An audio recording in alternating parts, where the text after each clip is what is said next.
आपल्याकडे दादा, भाई, भैया, भाऊ असं खूप काही असतं. पण तुम्हाला माहितीये का बापाला काय म्हणतात ते? आबा. आबा म्हणतात.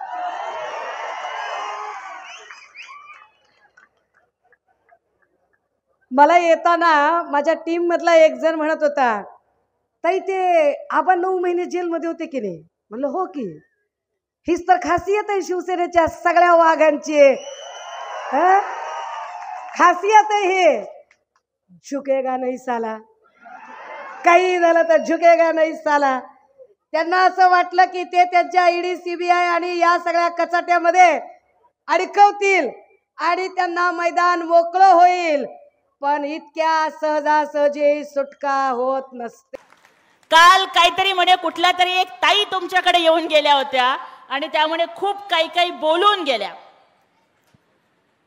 आणि त्या काहीतरी म्हणाल्या म्हणे समोरच्या उमेदवाराच्या बद्दल की त्यांना काहीतरी म्हणे आबा म्हणतात आणि आबा म्हणजे काहीतरी बाप असतो म्हणे, वडील बिडील.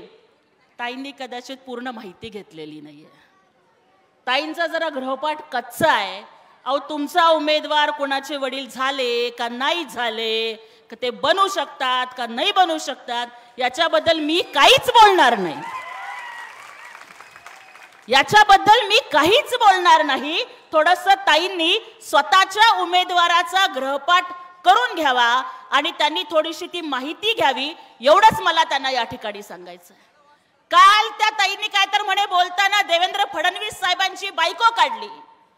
अरे तुम्ही दुसऱ्यांच्या बायकांचा विचार करताय, पण ज्या उमेदवाराचा प्रचार करायला तुम्ही मतं मागायला येतात, आधी त्या उमेदवाराच्या बायकोचं काय झालंय, तो आपल्या पत्नीला व्यवस्थित सांभाळतो का नाही सांभाळत, हे आधी तुम्ही तपासावं.